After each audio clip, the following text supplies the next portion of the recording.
Welcome to the Hardwood Time Capsule Podcast. This episode features 10-year NBL veteran and Commonwealth gold medalist Lucas Walker. Enjoy and don't forget to subscribe to our channel for upcoming episodes. Mr. Lucas Walker, welcome to the podcast. Thanks for coming on today. My pleasure.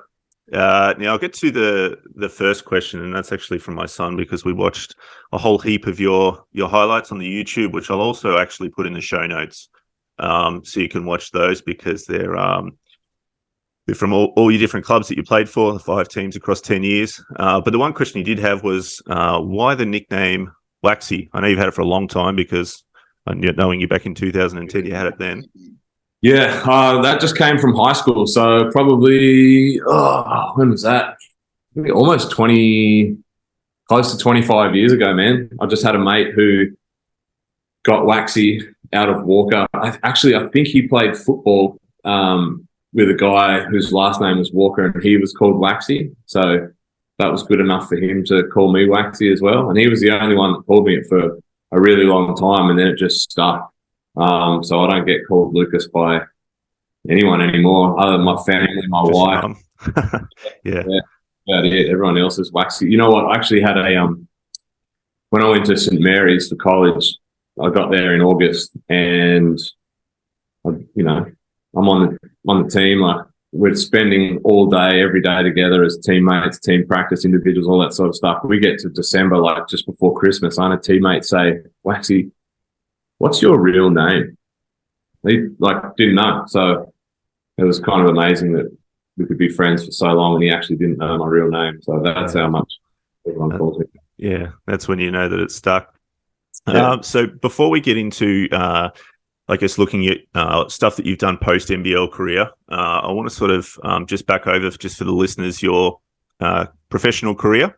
Obviously, as you just mentioned then, did college at St. Mary's, which has got a pretty strong affiliation with Australia now, certainly since your time there, and then went on to a 10-year career with the Melbourne Tigers, going into United during that play phase, and then obviously Adelaide 36ers, championship with the Perth Wildcats, Cairns Taipans, and the Sydney Kings, obviously finishing up there pre-COVID, and then in between there playing for teams like the Dandenong Rangers. Was it Frankston you played for as well in the Seaball? A few games for Frankston, maybe only 2 or 3. Okay, yeah. And then playing up in the QBL, was that for Mackay? Yeah, had a year with Mackay in the QBL. Played with Ballarat a little bit in the Seaball, early days. Tassie and Launceston as well before they went under. Nunawading as well, won championship with Nunawading. Yes, you did. Yes. Yeah. So, and now NBL 1 with Illawarra Hawks. Yes, I've been everywhere, man. I have.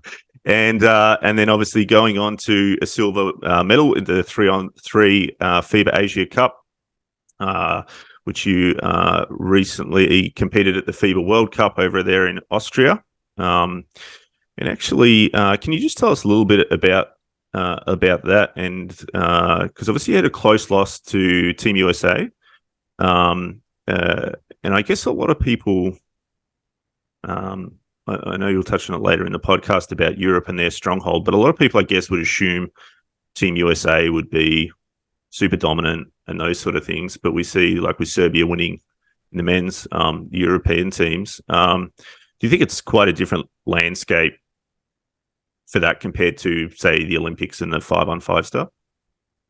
Yeah. But first of all, the tournament was great. Like, it was tough. We were in a tough pool. We played tough teams. The thing that people probably don't know about the 3-on-3, and so that the Serbian team that won it, and basically all the teams there that represent their countries also play together on the FIBA 3-on-3 World Tour. So the Serbian team is actually, the team that competes with one another in 22 rounds of the year on the World Tour, and the Latvian team is exactly the same. The USA team, they compete on the World Tour as Miami. Latvia compete as Riga. Serbia compete as UB. So these guys and these teams, they're training together like every day of the week, and then they're playing in tournaments in Europe every weekend, every second weekend. They're traveling, playing in challenges in Asia, all over the place. So these guys are committed to 3-on-3. What differs and kind of hurts us is we're guys that sort of come from everywhere. We come from 5-on-5. This World Cup, we had Mitch McCarron, who'd never played a game of 3-on-3 ever. Yeah, right. So, Mitch meets us at the airport and we go over and we play, and we had a couple of warm-up games before the tournament, but it's hard, man. Like we don't play together. We don't train together. So chemistry is huge, I'm taking. Oh, absolutely. Yeah, it's huge. And these guys that are over there that are playing, they're doing this consistently. Like their level of professionalism in 3-on-3 is just, like what it is for us here on 5-on-5. They're getting paid big money by governing bodies over there, and they're winning prize money, and they're funding everything quite comfortably to do that. The Latvian guys that finished third, they won the gold medal at the Olympics. They finished up the World Cup, and then they won a tournament the following week, like a challenger event. So we came home and probably kicked our feet up, and we don't get to play in a tournament until July next year. So it's tough to go over there and just throw a team together. And, we're competitive for sure, but if we had opportunities to train more, then I'm sure we'd do much better. Yeah. Yeah. So it's definitely something that, that I guess has a lot of potential in Australia to grow, because it's still pretty fresh here and it sounds well advanced overseas. And it might just be, do you think it's more of a privatization thing? Or not necessarily privatization? I mean, Basketball Australia could potentially get involved with it, but just someone allowing athletes to make it their full-time job. Yeah, I guess that's the hard part of it. These guys have probably been at a point in their 3-on-3 careers where they haven't made any money, and they're young and they don't have families like some of the older guys do. So there's a little less pressure on them to be able to provide, and they're free and easy, pack their bags up, pay for their trip to get to a tournament. But the more that they play, they build like this Riga team, the Latvian team. I played against them 4 years ago, and they weren't as good, but they're exactly the same team as 4 years ago, and they've just played and played and played and played. And like I said before, they won a gold medal at the Olympics. So it's a little harder for us over here because a lot of the guys that are playing at a high level playing 5-on-5. Plus, it's really far away for us to have to travel and get to, and to fund and all that kind of stuff. So. Also the money's not guaranteed. Those guys go and play in a tournament, it's $50,000 US for the winner, but if you get knocked out and don't make it out of your pool, then you're not going home with any money. So, different here when 5-on-5, you got a contract that lasts for 12 months and that money's guaranteed. You've gone out on a limb and taken a lot more of a gamble to go and play in 3-on-3 and try and win money that way. Yeah, no, 100%. And it's, I guess it's almost for the love of the game early on. You got to make some sacrifices and then hope that it pays off down the track. Yeah, 100%. And I guess the other thing that, we sort of talked about off the pod was, going into the future of 3-on-3 was yourself and Greg Heyer are the two standouts, I guess, that beyond playing NBL, then moved into, still playing NBL 1, but moved into 3-on-3. And I sort of compare that to what players do in cricket these days, where they might finish a one-day career, a test career, but they don't retire from the sport completely because there's these shorter formats like the Big Bash League, the IPL over in India, where they can extend their career 4 or 5 years. Do you think now that you two have sort of, I guess, paved a bit of a way that we might have some NBL players coming to the end of their career that take that up? The 3-on-3 option? Yeah, I think so. Timmy Conrad did it as well. Timmy obviously kept on playing NBL for a couple more years after his first 3-on-3 stint. But DJ, he's been back. He did Asia Cup last year and was back again for the Asia Cup this year and the World Cup. Jesse Wagstaff last year with the Asia Cup and the Commonwealth Games, and then he was unavailable this year because he'd had a surgery. So I think definitely it's a great option. For me, when I retired, I didn't feel physically like I was out of the game.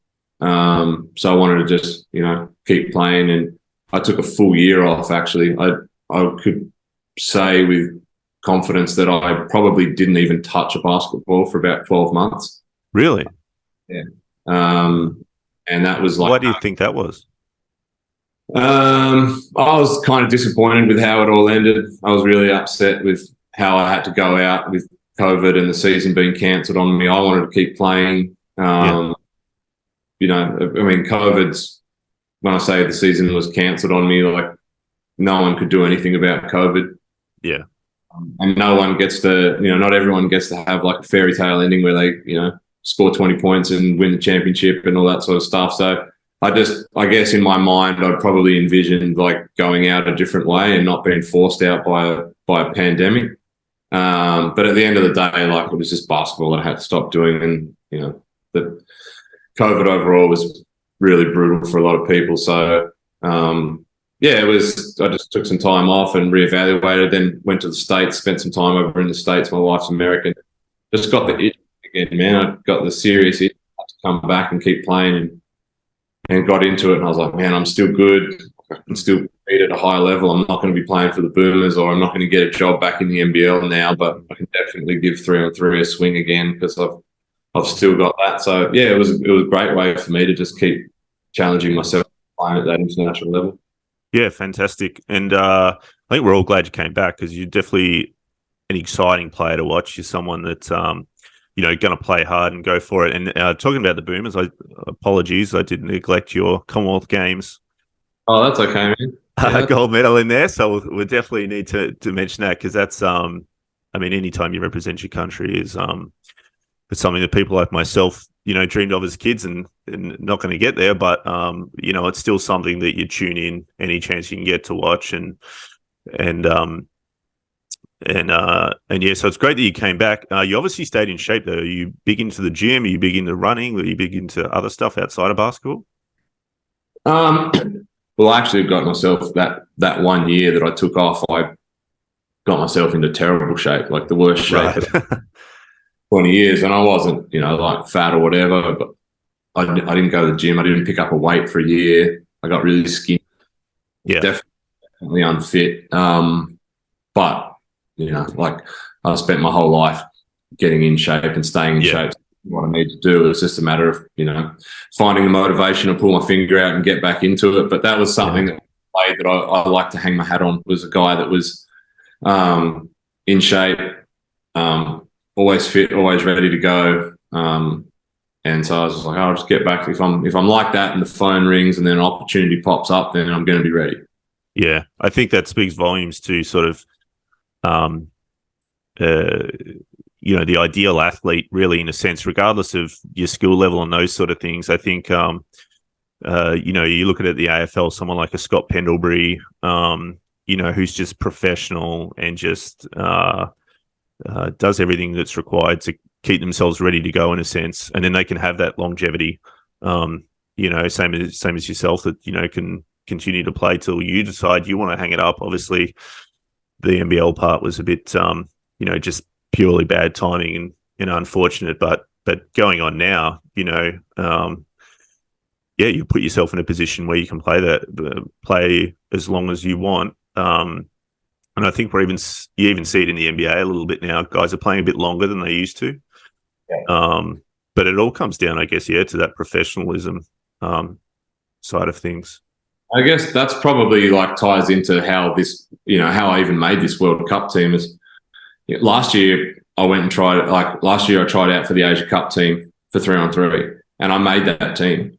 And we were meant to go to Singapore. Well, the team did go to Singapore. The Asia Cup was in Singapore. I tested positive for COVID in my pre-departure trip the day before that I was going to go. So my bag was packed. My wife and my daughter were already over there waiting for me to watch, and I had to go into isolation here in my house for a week. So I missed that tournament, and then subsequently missed the Commonwealth Games, which was 2 weeks after that. I was gutted. Like I'm sitting at home, 38 years old, thinking this is my last opportunity to play for Australia at a high level, and it's just been taken away from me again by COVID. So, yeah, I was devastated. And then I was like, all right, well, I've got to look further ahead now because the World Cup's coming up next year. And so I stayed in shape waiting for that opportunity to come round. And then Asia Cup pops up again in when was Asia Cup? Maybe like March or April or something this year. And Mm-hmm.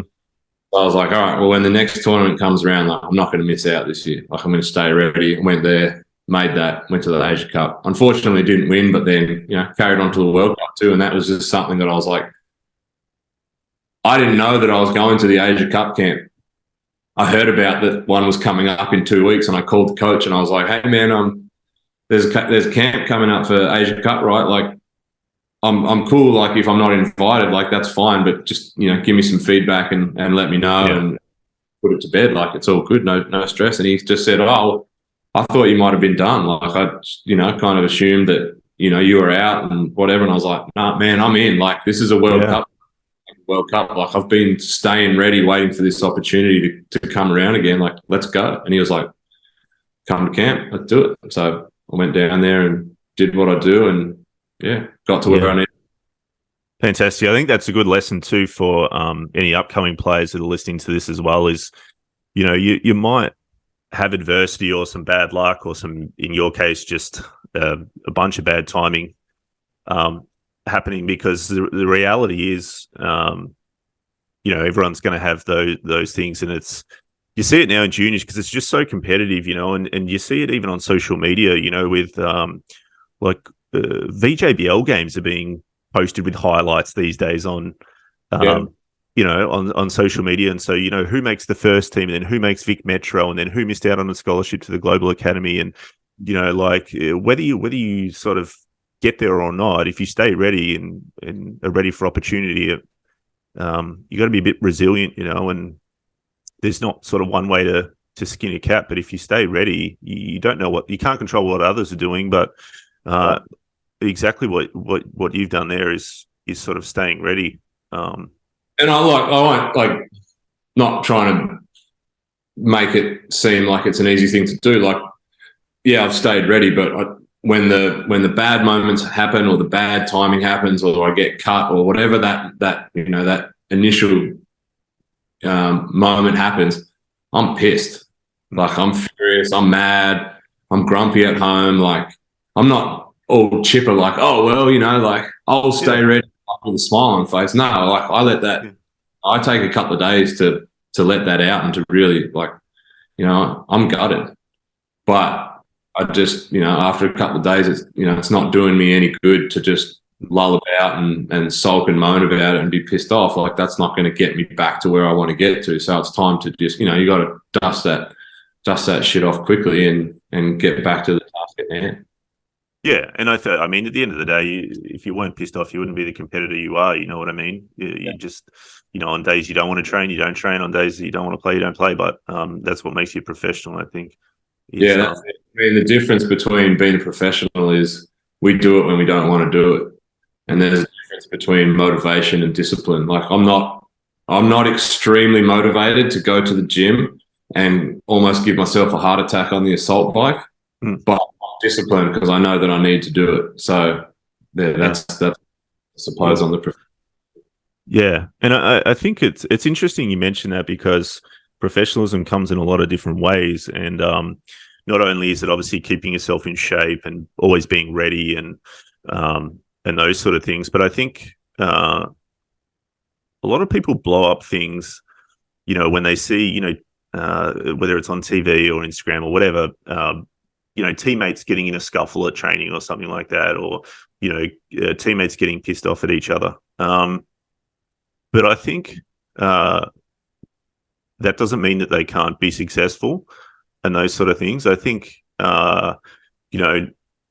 it kind of grinds my gears that even though we've got so much proof, whether it was, Kobe with the Lakers or Jordan with his teammates, or, recently, I guess, it's Draymond Green with Jordan Poole and those sort of things, is professionals.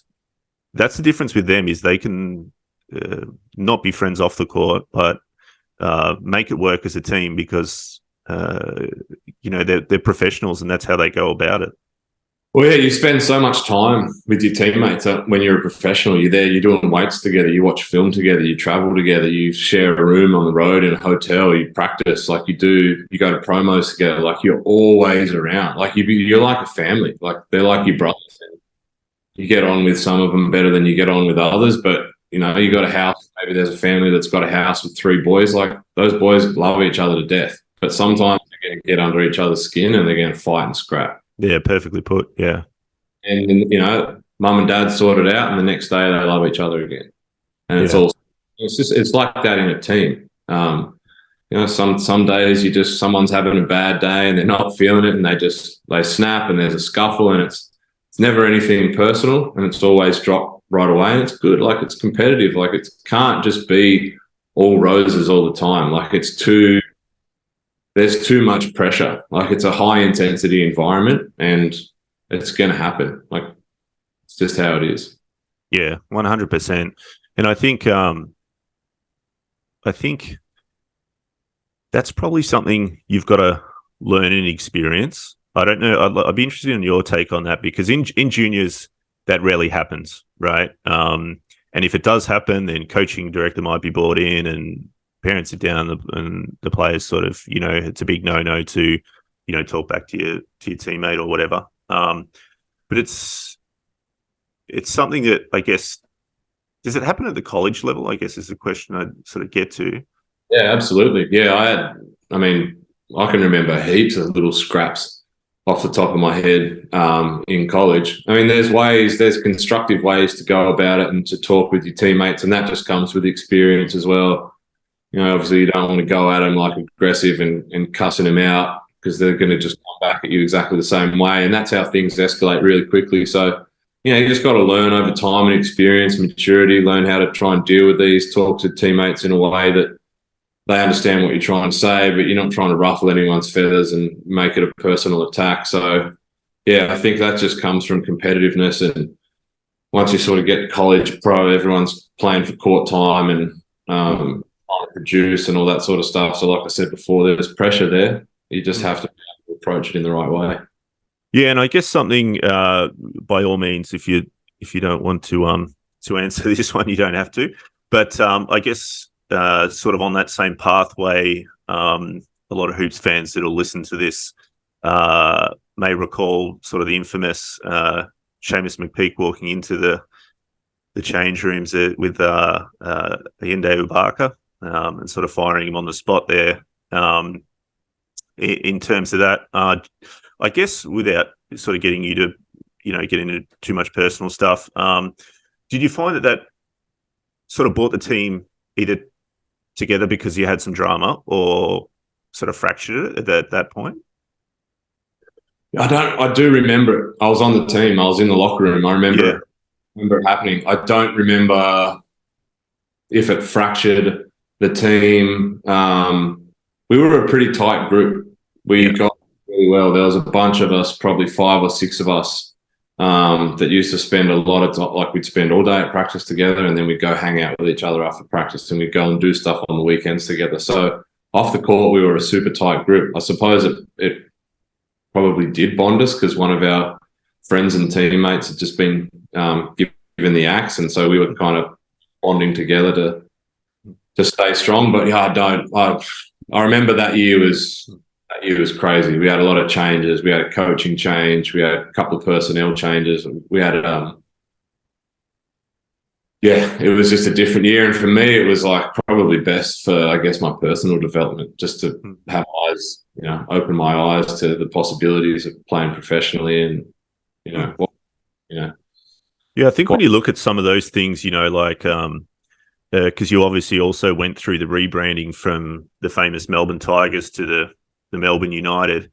I guess when you can look back in hindsight now, do you feel like, whilst times might have been a little bit hairy, sort of back then, the fact that you're one of 12 players to have experienced that, and it's a learning thing, and you actually saw stuff that a lot of other professionals don't go through, and it's a different life experience. Do you see the gratitude in that, I guess?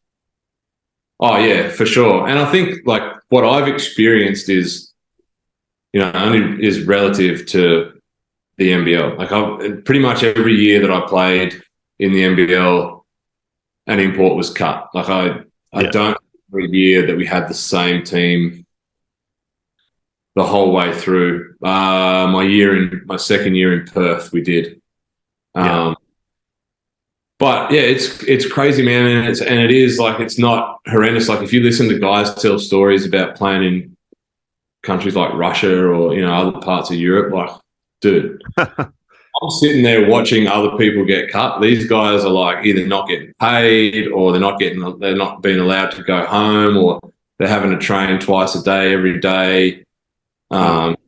It's much work. We have it really good over here, so we're kind of the stuff that and the adversity that we have to deal with as professionals here is, a lot better than what some people have to deal with over there. But still, it's interesting to see and understand how it works. Yeah. I mean, I think there's, from the professionals that I've spoken to, there's almost an acceptance that if you play in some European countries, you just know that you're probably going to be looking at getting half what you're actually told you're going to get. Because I know, some imports in the old Siebel competition that still a year later were chasing up money that like, to be honest, we're probably never going to see it. Yeah, and you hear stories like that all the time. Like, if you don't win, pay you. Like, if you don't win, you're not going to get to go home for Christmas. Like, wow, yeah. Like if an NBL club told NBL players you're not going to get paid unless you win, like, probably be front page news, burn the place down. Yeah, 100%. And on that note of sort of earning $1 and those sort of things, is we sort of talked off the pod about the business side of things and your work side of things, and you're super busy in that space. You're not someone that's sort of going to do that 9 to 5 job. I'll just list off for the listeners here. You had a hoops business. I think you ran that with a few other NBL players. Is that right? Hoops sort of fitness type business. Yeah, and then and you were also, you are part owner of a 3x3 league. What's that one called again? Illawarra Heat. Illawarra Heat in the Champions League. Basketball, yeah. Yeah, fantastic. You started up a brewing company while you were playing over in Perth, the cold brew coffee, which I wish I'd known about at the time. I'm a big lover of cold brew coffee. You studied Bachelor of Exercise Science, certificates in building, certificates in PT, and now you're creating, or you've created a company which is recently open called Good Hoops. Do you want to give that? I mean, we're going to chat about it a little bit later, but do you want to give that a shout out? Whereabouts is it actually located? In which city? Yeah, Good Hoops is in Wollongong, in North Wollongong actually. So it's in the main industrial area. We've just got a warehouse. We've decked it out. We've got a Dr. Dish shooting machine and a nice. Like a Good Hoop setup. We've got a little mezzanine up there with a couple of couches and TV. So I just wanted to create a place and for junior basketballers or any basketball lovers to just come and kind of hang out and put in some work and go chill upstairs and watch some telly or PlayStation, whatever. It's just kind of a place that I guess the way I put it is like a place where the culture thrives. Basketball, we have our own culture. Like, you go anywhere in the world, a basketballer in Australia and a basketballer in Slovenia have a lot in common, just because that's the basketball culture. We like the same music. We probably dress the same. We like to get up to the same kind of thing. So yeah, I just want to have a cool place for kids to come and hang out and do that and work on the game. We don't have a whole heap of basketball facilities in the Illawarra region. So just to kind of throw another option in there, I think it's going to be pretty helpful for people who want to get better. Yeah, awesome. So if you're listening in the Wollongong or Illawarra area, definitely check out Good Hoops. And also, if you're sort of travelling by on a holiday or there's kids up from Sydney, will you be doing sort of casual sessions if they just want to pop in? Yeah, we do everything, man. We do, parties and game nights on the weekend. Okay. We do like King of the Court competitions, individual shooting machine, court hire, like, anything and everything basketball related, we can get done. Awesome. We'll definitely put in the show notes the link to the website and the Instagram page and all that sort of stuff, just so it's easier for people to sort of touch base with you. Because I know if we were in the area, we'd come down. My sons, kids love that sort of stuff. I mean, when I was growing up, and I think back to now, like, man, if I had access to a shooting machine, I actually might have been a decent shooter. So Yeah, that's right. The worst part's rebounding, isn't it? So if you got one of those and the passing back out. Yeah. So yeah, no, that's excellent. So another thing I wanted to sort of touch on that you mentioned off the pod was I guess when you're a professional basketball player, um, I guess players aren't naive in the fact that it's not going to last forever. Um, but what's in place, I guess, to help players prepare or put the roots down for life after basketball. I mean, the AFL has a players' association which require a player to either do one subject per semester, and I remember that was even back when I was in university in 2005. I think I had Lee Montagna from St Kilda in my exercise science degree, and or do a trade one day a week. Is there anything like that in place with the Players Association in the NBL? Yeah, we have the Players Association. I shouldn't say we. The NBL has a Players Association, which only sort of came about a couple of years, I suppose. Probably about halfway through my career, it started to be established, and by Jacob Holmes just after he retired, and then Peter Gibbs, who's a brilliant psychologist from Melbourne and spent a lot of time with Melbourne United. They got that underway, and they've built that up to fantastic point now where it's a great resource for players to get financial advice, to get investment advice, to go to school if they want to go back to school, whether that's university or TAFE, sports psychology, mental health services, all that sort of stuff is kind of there for players who want it to reach out. And the Players Association has been fantastic. Jacobs and Gibbsy, and they've got David Stiff as well, who's there now working in. I haven't had a lot to do with the Players Association, obviously been retired for the last 3 years, but I know that the point that they're at now is fantastic, and the stuff that they're doing to work with the players is great. So a lot better than what it was when I first came into the NBL. Before the Players Association was firmly established, there were quite a few clubs that would help players out, send them to uni or help them with a trade. And but I think having the Players Association there now to do that, it's a lot more accessible for guys around the league. Yeah, and I think that's definitely something that's important, and all the professional associations should be looking at that side of things and looking after the players, especially considering they are the star of the show. In terms of business owners and agents and that sort of thing, you did mention a story sort of about when you initially came into the league with the Melbourne Tigers and their encouragement to make sure you had something outside of basketball. Can you sort of let the listeners in on that? Yeah, so after I finished my first year in college in the States, I was only 19, and the Melbourne Tigers offered me a 3-year deal, and Seamus McPeak was the owner then, and he was great. Like, he brought me in and sat me down with my parents and said, here's what we want to offer you. It's this 3-year deal, but you're only training for half a day. So we don't want you to just go home and get on the sticks and play video games and just waste your time. You got to get a trade. Like, he had a building, or has a building company, building and painting. So he's like, we'll hook you up.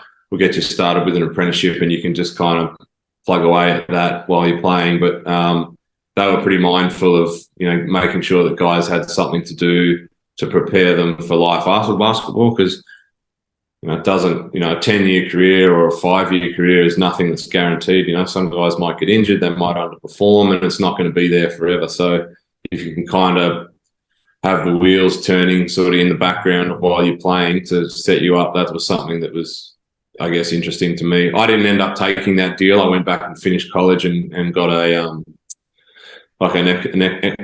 economics, like a Bachelor of Science degree in economics and business administration. So kind of seems like a bit of a waste now, because I haven't used that degree at all. A lot of us are in the same boat, mate. With that situation, was that with Seamus, was that sort of him doing that off his own bat, though, or was it a requirement of the league to sort of be doing so? I don't think at that time it was a requirement of the league at all. That was before it was owned by Larry. Yeah.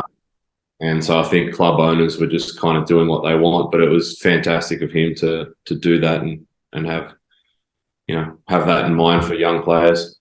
Yeah. And with this, I guess, all these businesses, you've had a hand in, and obviously starting up your own stuff.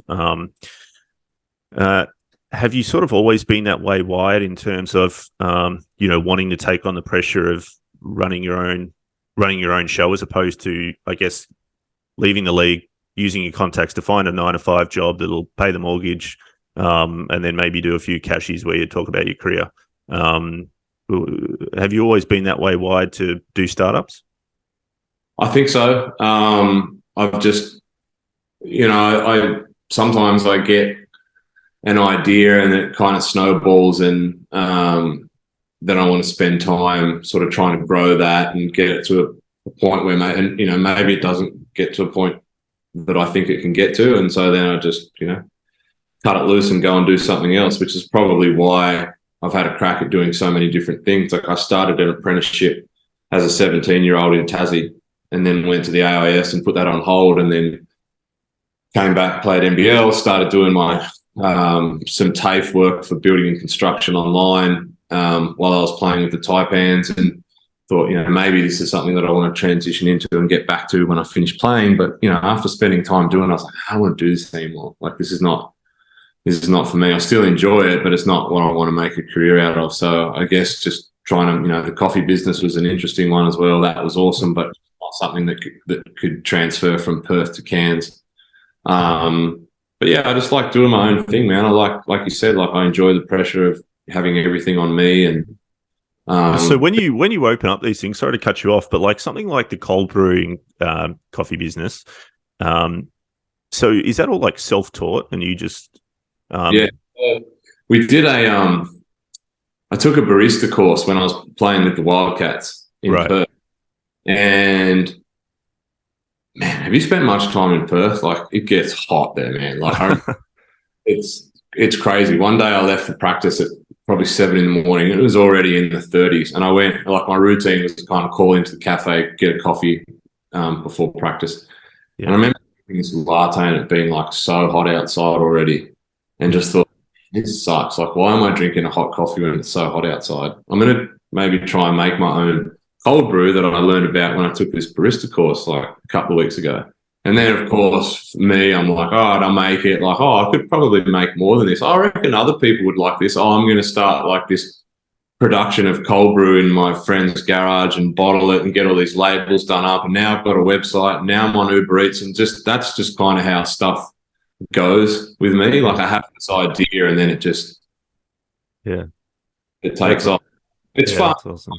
Sometimes it's hard to stay focused because I've got so many ideas, and I've got to try and make sure that I prioritize the right ones. But it's good fun. Yeah, I mean, I think that's good for other people to know, because I think a lot of other people have ideas, but whether it's outside influences saying, come on, that'll never work, and just stick to that, or parents pressuring you into, stick with something that's stable now so you can, save up a 10% deposit and get a house and yada, yada. So I think that'll be a bit of relief for some people listening to this to sort of go out and just, if you find a problem, but then you find a way to solve that problem, then someone else probably will be there'll probably be heaps of people in Perth that are having a steaming hot latte at 7 a.m. when it's already 35 degrees, and then all of a sudden they get a nice chilled cold brew. I think that's magic, Yeah, and I think I've been very lucky in the probably nearly 12 months ago, I was introduced to a guy down here in Wollongong who was successful in growing his own companies, and we just sort of developed a bit of a relationship over time, and started having phone conversations with him, and then he's starting to lend me books on growing businesses and giving me encouraging words and thoughts. And at the time I was probably doing maybe 3 or 4 different things, like a little bit of getting a bit of money from this thing and getting a bit of money over here, and just sort of, I was all over the place. Like I was forever switching gears, and it was really hard to focus on the one thing. And he was great in helping me focus and said, look, man, like, find what you're really good at of these and what you enjoy the most, and just concentrate on that. Like, forget all the other BS, and just, dial in. And so I did, and I had this idea, and that was the idea of getting a facility, and just kind of narrowed my focus and put all my eggs into that basket and stopped worrying about like doing all these other outside things, and that focus and just sort of sticking with it has just helped me so much. I wish I had got that advice a long time ago, to just, cut the crap and cut the dead weight and focus on what I enjoy doing. And, it didn't make heaps of money at the start, and it doesn't make heaps of money now, but it makes more now than it did back then. And I'm really enjoying it. So can't be mad. Yeah, well, that's the main thing, is the enjoyment side of it, And whilst I think, like you just said, we all wish we had received that sort of wisdom years ago. The reality is a lot of stuff in life's got to be trial and error, and the enjoyment you get from creating something, we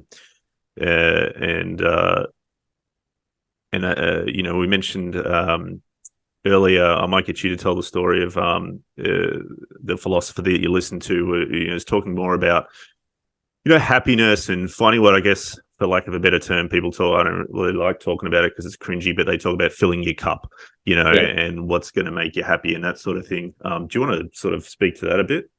Yeah, it's something that it was by Alan Watts, and it's only a really short video. I saw it quite a few years ago, but it's just something that's kind of resonated with me. And it's about, I guess, not falling into the trap of the grind, I suppose. Like, there's the good grind and there's the bad grind. Like, I'm in the grind right now, but I love my grind because I'm building my own thing. But, you ask people when they're younger, like, the sort of things that they want to do when they grow up, and they say in this, or he says in this, kids will say, I want to be an artist, or I want to teach, riding horses at a riding school and all this stuff. And no one ever really follows through with what they really want to do because there's no money involved. So they end up just going to, punch numbers or clock in, clock out. And they do this over and over and over again just to get paycheck, just to keep on living and doing the same thing over and over again. So it just gets repetitive. But, the thing that he preaches is like, do what you love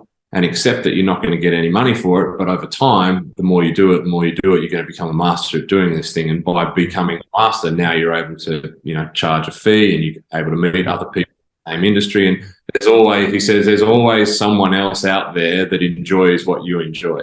Yeah. So you just got to, I guess, I'm lucky. Like, people don't always have that luxury to be able to go out and do all that, because before there's mortgages or rent or family to provide for, so maybe you can't just go and dick around, try and be an unpaid artist for 5 years when you've got other responsibilities. But I was very fortunate. Yeah. Well, I think even if you can't, maybe, like you said, maybe not in a position to completely commit to something that doesn't have finances now, but what you can do, and what I've done, because I know that exact video you're talking about, and I'll post it in the show notes, the link to it. And I can tell you've watched it a few times because you almost recited it word for word.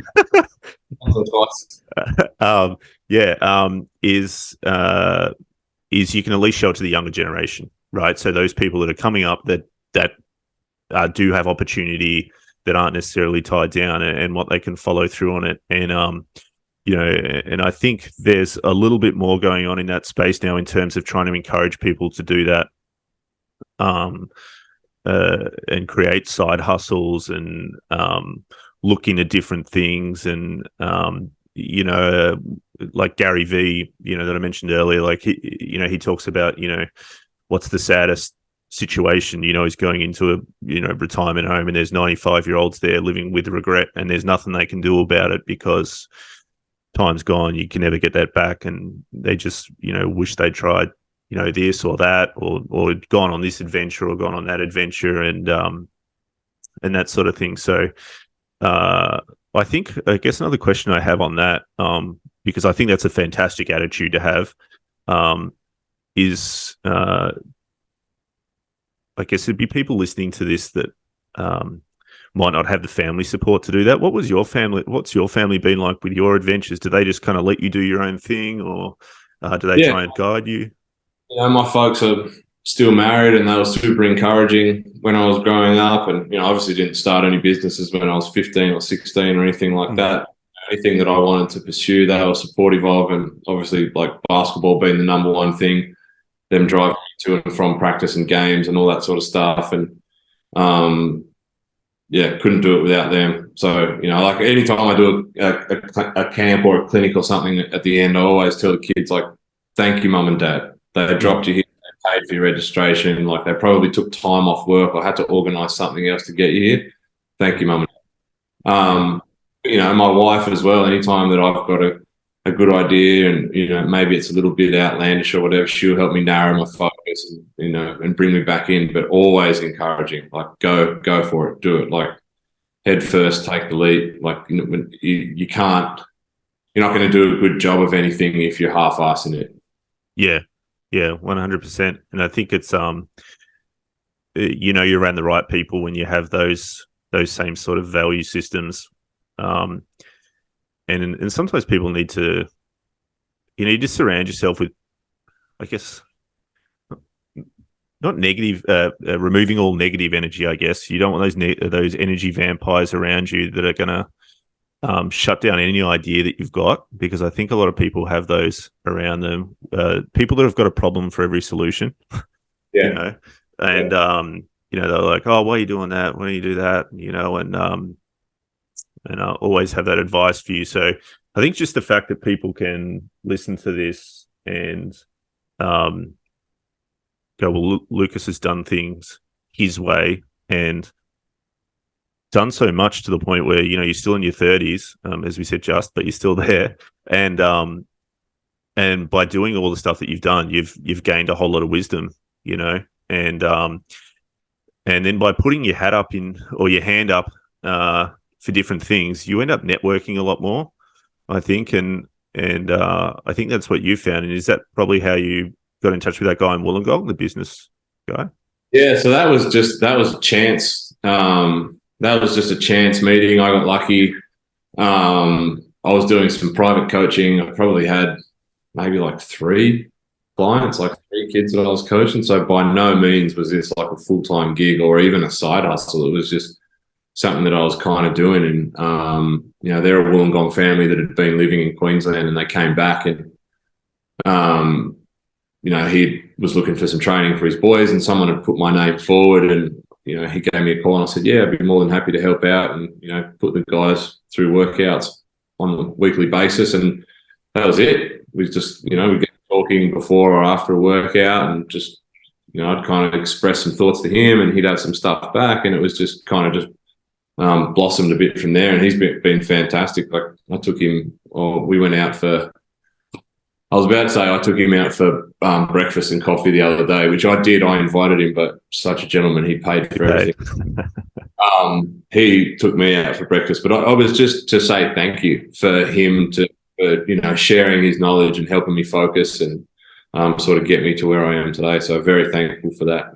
Definitely could have gone another way. I might not have met him. Someone else, could have put someone else's name forward to train the boys, and those people were in a great position now. But I just feel very lucky. No, well, that's good, and I think it's and I appreciate you coming on here, because it's almost like the same situation. It's like a pay it forward sort of thing. You know what I mean? When you get help from one person, you pay it forward onto another, and that's how we all learn and grow. And I think it's exciting to speak to you and hear someone that enjoys new challenges and pushing forwards, because sometimes, giving up one, for lack of a better term, identity, I guess, going from being like identifying yourself as an athlete to now sort of having a couple of different hats. And then I guess in the next, without, retiring you completely, moving full time into business, in the next 10 years, I think is a value that I think if you identify it in yourself, it keeps you young, and it makes you feel like this adrenaline. And I guess the best way for me to put it, and I'll give a shout out to the Imperfects podcast. Have you ever listened to that? No, so the Imperfects podcast, some people will know, is a podcast. The guy Hugh Van Cuylenberg, who goes around to a lot of associations, did a lot of work with Collingwood Footy Club, etc., on resilience and things like that, and had quite a difficult upbringing. But and has different guests on. And so he had a guy, Ben, I'll say Shoebury, but I might be wrong. He's the head chef of Attica in Melbourne, which is have you heard of Attica? It's one of the top restaurants. Yeah. So, and he talks exactly about his entrepreneurial side of things and his need for challenge. And so what he does, even though I think they're second top restaurant in Australia, I might be wrong, but they're in the top 50 in the world for restaurants. And so what he does is he goes, no matter how successful our dishes are, every 6 months he kills them. So he goes, I had, it's called a lamb brick. He talks about in the podcast, which was like people would come from all over the world to taste this dish, won a bunch of awards and stuff. And still at the 6 month mark, he scrapped the menu and he goes, we never bring them back. And he goes, the challenge is for me to have another menu, which is going to bring people back no matter how much they go, oh, but we love that, because he just goes, like, it keeps him, on his toes, and he goes, it fires me up, puts a fire in my belly. And otherwise it's just, 3 years later, it's coming to work, cooking another lamb brick, putting it on a plate, and out it goes. I just found that really interesting. Right. Look, that's a great story, because I feel that's probably how I feel as well in what I do. Is I don't like the feeling of complacency. I think complacency tends to lead to comfort and then taking your foot off the pedal, and I don't like that feeling. It's almost like a feeling of boredom, or I get a little bit agitated. So I like that story. Yeah, I think it's it's sort of what the post that you put up the other day sort of resonated. I think 'cause, I know from someone who's owned businesses myself, is that those feelings you get, like you posted, I think it was just a story of like the pads went up on the wall behind the basketball stuff, and for you to post that and be excited about the fact that the pads went up, it's like, because you can see something growing, and evolving, and it's just like, to other people it might not be that exciting, but to you it's like, here we go, we're nearly there. Behind the scenes stuff of getting a little spot open is, man, so much paperwork and council permits and legal stuff, and then when you start to get all that stuff out of the way and done, and now you get to move on to the physical side of laying the floor, and it's just like, it's almost there. I've kind of got over the hump of all that boring stuff or necessary boring stuff that I needed to do, and now I get to the fun part. But for, like you said, other people are, oh, cool, man, you got wall pads up, but for me, yes, man, I got wall pads up. That's it. The world needs a bit more of that. That's the kind of energy we need, and that's really good. I guess that sort of leads me into my last sort of questions for you on the podcast is, and you probably won't be able to answer it because you just kind of go with the flow, I guess, and stuff, is sort of what does the future hold, sort of going forwards? Yeah, well, I actually have a little bit better of an idea now, and I could probably say with some confidence what it does look like. When I first found out what a basketball training facility was, I was with actually it was after I graduated college at St Mary's, and Phil Handy, who is the assistant coach of the LA Lakers now. Back then, he didn't work for any NBA teams. He was he was a player development coach, private player development coach. I worked out with him all off season after I graduated. He took me to Vegas. He'd pick me up from campus and he'd drive me down to this place near Stanford University. It was called the Reichs Center. And I went inside there.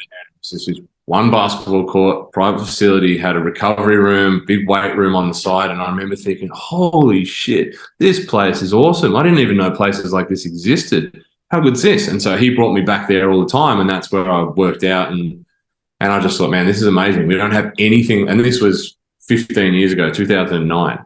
And we didn't have anything like that in Australia. And I remember thinking, man, one day I want my own court. I want my own court, weight room, like a one-stop shop.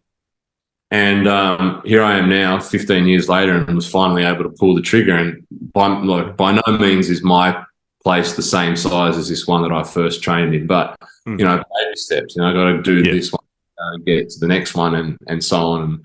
But I think if you had to ask me what's your ideal job, I'd be like to run a basketball facility. I love that. I love basketball. I'll throw myself under the bus here and say that I listened to 50 Cent's audio book like a couple of years ago. Yeah, right. And he made this one comment that kind of, I was sort of, where am I after retirement? What am I doing? And you mentioned it before about staying involved in what your identity is. My identity will probably always be that I'm a basketball player. Yeah. And what he said in this podcast is he was transitioning out of rapping into now producing TV shows and doing all these other events and, investing in brands and whatever he said. My role in the culture is I'm still involved in the culture, but my role has changed. So and me, it was okay, well, I'm still involved in basketball, but I'm just not a player anymore. Now I've got to transition. Now I've got to have a different role. So that's coaching and development or mentoring or whatever it is. I'm still a basketball player, but I'm not out there putting the work in on the court anymore. So I guess for me now, just transitioning out of playing and staying involved, I would have taken this call at the facility, but my charger was at home, so I had to come home and get my laptop. I'm now that we're open, I'm there. You're going to be living there, mate. Yeah. Hanging out, I'm sitting up there on the mezzanine, just, chilling, doing some work on the laptop. I go down and get some shots up for a little while if no one's there. I'm loving it. It's the best place in the world for me to go to work. So, yeah. I reckon if you come and check back in with me in a couple of years, I'll still be doing it. Yeah. No, that's awesome. I think that's what everyone sort of strives for, is to wake up in the morning and have their purpose, have their place to go. And it's the old saying, you never work a day in your life if you do what you love, So I think people will say, what do you do for work? And I'm I don't know, man. Nothing really. I don't know. I coach. I don't see that as a job when it's 100% a job. Of course. Exactly what it is, but I don't see it that way. So I kind of get stumped and, what's your job? I don't know, basketball coach, I guess. Yeah. So I really enjoy it because to me, it's just, I'm just going there working kids out and then come home that's awesome. Yeah. Man, I'm wearing a pink hoodie. I wore a pink hoodie to work today. You just own whatever you do, mate. Do you, I guess, because I can just sort of foresee comments that people bring on and stuff. To speak to that, I guess you don't know until you experience it. Would you be worried about burnout or anything like that? Or do you intend on bringing on staff to help you with the coaching and that sort of thing? Yeah, there's a couple of great local coaches here that I'd love to get involved if the demand picks up. But I think there's burnout in anything you do. It doesn't matter if it's basketball, if you're painter or an accountant or musician or whatever it is, if you're in charge, it's always burnout. But I can take breaks. I've got a flexible schedule. That lifestyle. Yeah, it's nothing that I can't get away from and reset for a week or two and then come back feeling refreshed. I just had 2 weeks off, essentially being away for the World Cup. I didn't coach anything or do anything to get the facility up and running while I was away. And then I came back and I was right, I'm ready. Let's go. I landed at 6 a.m. in the morning. I coached a kid at 2:30 in the afternoon that day. So I was get back into it. And, I think whatever it is that you do, if you can just take breaks and reset and stuff like that, then you should be okay. Yeah, no, I think that's good advice. And I'm taking up a whole bunch of your time today, but I really, really appreciate having the chat. And I think a lot of people will find this super beneficial. Just because it's stuff that, again, it stats and scores and all that sort of stuff we don't really talk about on this podcast, because, to be honest, you can just look that up anywhere, anytime. We want to get a little bit more in depth, and a lot of people are actually really interested. When I talked about putting this podcast together, a lot of people are like, yeah, I remember that guy. I wonder what he's doing these days, and sort of what happens afterwards, and then, like other guests, we're going to be talking, about, obviously you're going to stay involved in basketball, but how do they, fill that cup up of being part of a team or having that adrenaline of running out in front of thousands of fans and that sort of thing. Because that's a real issue that I think a lot of people deal with, and they don't know how to deal with it. It's tough.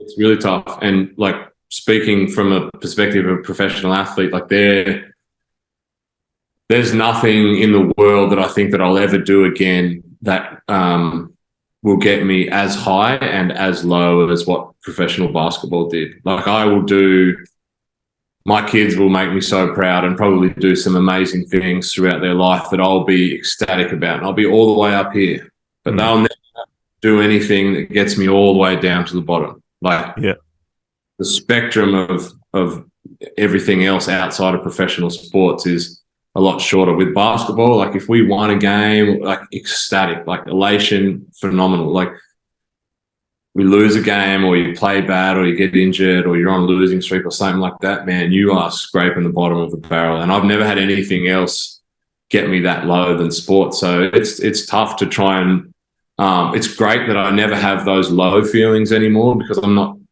playing professional, but I don't get that high feeling like I used to do play it or when we won or anything like that. So I feel really good and I get excited about stuff. Like, my facility's great and I love that, but it's replicating that winning feeling and the highs and lows is you can't do it. Yeah, no, well, I appreciate that insight because I think a lot of people wonder if there's a way to replicate that, because even for people, that I talk, like, I've come from the fitness industry the last 10 years, and when someone competes in, whether it's a bodybuilding show or they run a marathon, for me, it was doing an Ironman. When you've had this goal for so long and then you achieve it, it's almost like falling off a cliff. Yeah. And like, there's this depression that kicks in, and it's like, what happens now? Yeah. What now? Yeah. Yeah. So it's probably interesting for people to hear that, from a professional's point of view, like, there's never really going to be anything that can get you there. But I guess if you at least have the ability to move on and see other things for what they are and be appreciative and have gratitude, those sort of things, and you can stay out of the slump, I guess, of is that as good as it's going to get, sort of thing, because eventually that's just is what it is. Yeah, and everyone's different. Like, some guys might not be like that. For me, it was 100% like that. Like, all I cared about for 15, 20 years of once I started at the AIS was like, anything was just about winning. Like, winning was everything. And then when I retired and I didn't have to win at everything, that sucked. Like, because I wanted to find something to win at, but I couldn't. So yeah, it was a difficult hole to try and fill.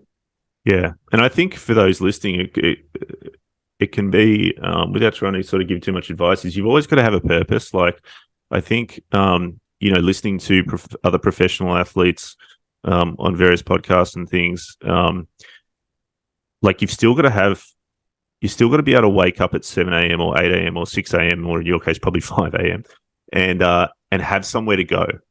It's like, if you don't have a purpose, you don't have somewhere to go, even if it's just go meet someone for coffee or whatever, then that's where things can start to spiral downhill.